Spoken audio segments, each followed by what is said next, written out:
This weekend is the last opportunity for South Africans to register as voters. We have Home Affairs Minister Naledi Pandor on the line now to find out how the voter registration is going. Minister, good afternoon to you. Thank you for your time. Let's begin with the figures. And what percentage of South Africans are registered to vote so far?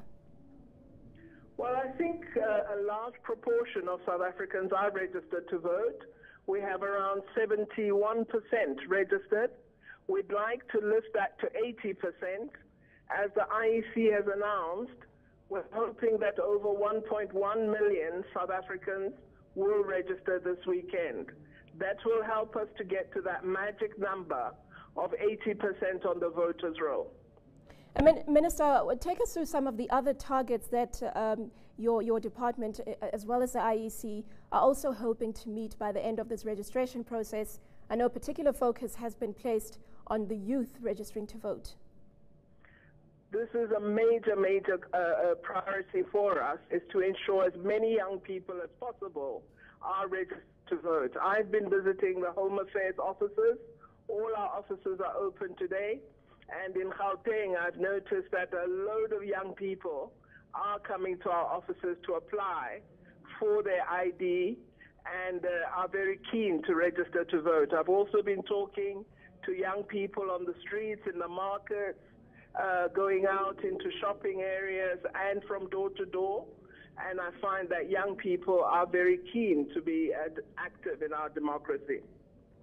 Minister, a lot of the political parties have also been reaching out to South Africans living abroad to get them to vote. What has that response been like? We don't have the figures as yet, but all the inquiries I've been getting from the missions concern people who'd like to have their IDs, and particularly who are keen to have the temporary ID in order to register to vote. For South Africans who are registered in South Africa, they can, of course, notify our missions abroad and register to vote there so that they are able to exercise their rights on the 7th of May. So we have had political parties active in branches or countries abroad, and we're hoping that large numbers of South Africans abroad will vote. Minister, unfortunately, some parts of the country have been marred by service delivery protests, disrupting people from getting to those stations to register. Now, talk to us about some of the difficulties that you've been dealing with in this regard. Well, I think one of the major concerns is that it's absolutely vital that we allow every person to exercise their democratic right to vote.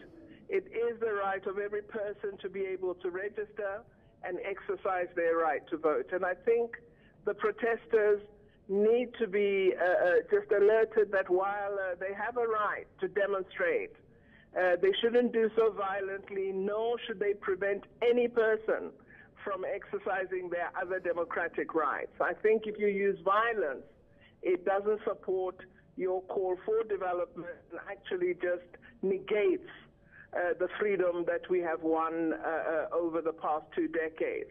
So I would urge all the people of our country to ensure we have a peaceful process, that everybody is able to exercise their rights, and that they also approach their public representatives to ensure that delivery of development occurs.